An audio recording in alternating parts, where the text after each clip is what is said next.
Hi guys, welcome to another video for YouTube from Jake and Simon. Just as we mess around in the garage with our bikes again. So we've just done the video to put the taping of the new ball horn handlebars, which Jake I'm sure will show in a minute. But yeah, we just thought I've got the Mercian out of the loft, just getting it prepped for summer. Lovely spring day today, bright blue skies, so that makes a welcome change. So I'm just going to rab it on for a few minutes about the Mercian. Obviously, if you're not interested, it'll be boring, but hey, you can look at the other 59 billion YouTube videos instead. So, where should we start? We'll start with the frame. Frame was commissioned by me, I think about 93, so it's custom made by Mercian in Derby. Great, I guess their style hasn't really changed for probably 50 years, so it's great if you want something retro, but there are more modern alternatives, that's for sure. So the model, yeah, it's a Strada Speciale, Reynolds 531 competition tube.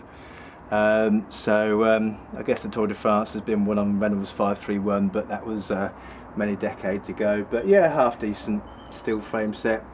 I guess what makes the Strada Speciale different to the other Mercian range is the intricate cloverleaf cutouts in the lugs. I think the lugs are kind of they're drilled and filed from blanks. So yeah, it got this quite unique clover cutout. I say unique, I guess it's similar to the Colnagos from Italy when they were building in steel, but certainly it's fairly unique for a UK builder. I think the current batch of Strada Speciales, because it's incredibly labour intensive, you don't get quite so many cutouts. So in this particular one, then yeah, each head lug has got 3 cutouts. So I guess that takes some time to do. The rear seat stays are what they call shot in to the back of the seat tube. So yeah, makes it look nice. No aero advantage that you would ever measure, but yeah, it looks nice, I guess. Obviously the Mercian lug lining is fairly perfect, so one of their trademarks, and yeah, the inside of each clover cutout is lug lined as well in a contrasting gold in this colour. So yeah, the frame was like I say, built for me. It's got fairly slack angles. I think the seat tube's about a 31 degree, and the head tube's about did I say 31? You no, said. I think it's 71. The head tube's 73, so fairly slack for a modern racing bike, or compared to a modern racing bike. I guess the bike does, I'd say, have a design flaw, which I guess is my fault because they built it to my spec. But the chainstay length, so from the centre of the bottom bracket to the rear wheel, is incredibly short, which is kind of fine as it's fine. However, when you've got a slack seat tube, you can't take the rear wheel out without letting the tyre down, so absolutely hopeless for racing. Not that I'm going to be doing any racing, but yeah, it's somewhat irritating. You have to let the tyre down and pump it back up each time you're going to remove it. Yeah, moving on to the components, as you can probably tell, it's my how should I say, my bling bike. So if I've got any spare pocket money, then I'll treat this bike to stuff that maybe is not always as functional as it needs to be. So I guess the Stronglight A9 headset, that's been in from about the last 10 years or so. So yeah, it's fairly basic, does the job. Not particularly well sealed for the wet, but hey ho, this bike don't go out in the wet, so that's somewhat irrelevant. We'll start at the front. Yeah, new for this year was the handlebars.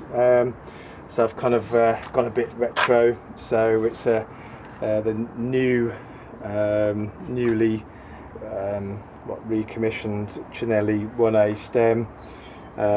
So yeah, it's about 40 quid. It's quite a nice take on the old retro stem. It has changed slightly since the original, but I never had an original one, so I don't know what those changes are. It's quite well finished, nice and shiny, as you can see. The laser etched Cinelli logo obviously is nice. The finish is not perfect. The polishing's got a funny mark around the back here, and there are some tiny marks around the edge there. But yeah, I'm happy enough with it. So, but I guess for 40 quid, I kind of had expected perfection. So, come on, Cinelli. New charge slice handlebars, fairly basic, cheap ball horns.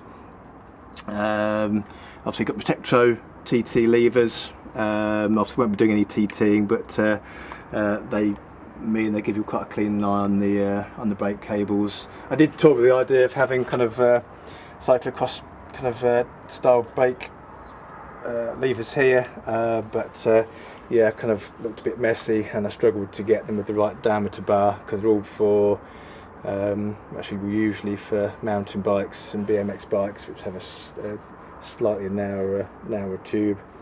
I had to file out the insides of the tube as well, because they're fairly basic bars. Then they're not seamless alloy, so they're kind of flat strip welded, so they're a bit thicker, so the brake levers wouldn't go in the end, you know. But that's a simple enough job.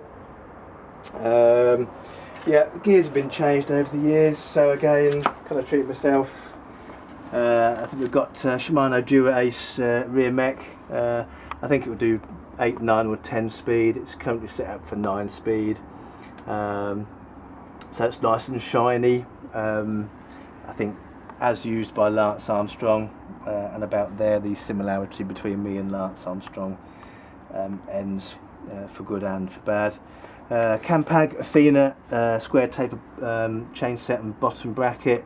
Obviously it's a double chain set, but in my attempt to be retro, then yeah, we've just got it on kind of single ring at the front.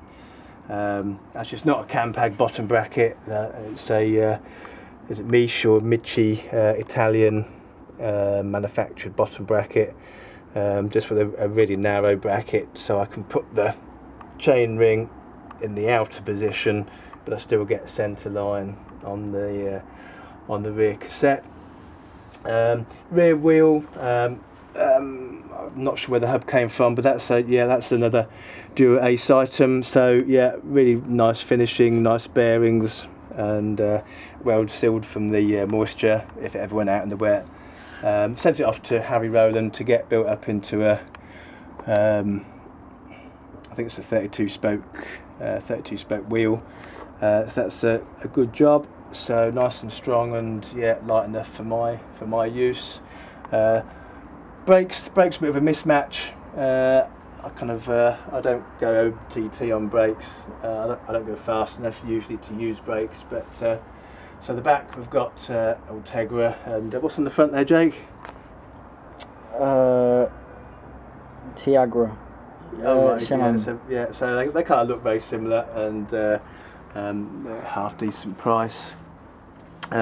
You'll probably clocked already the nice new shiny gold brake cables. I'm not sure how they'll kind of weather, but yeah, they're Jaguar items off of good old eBay.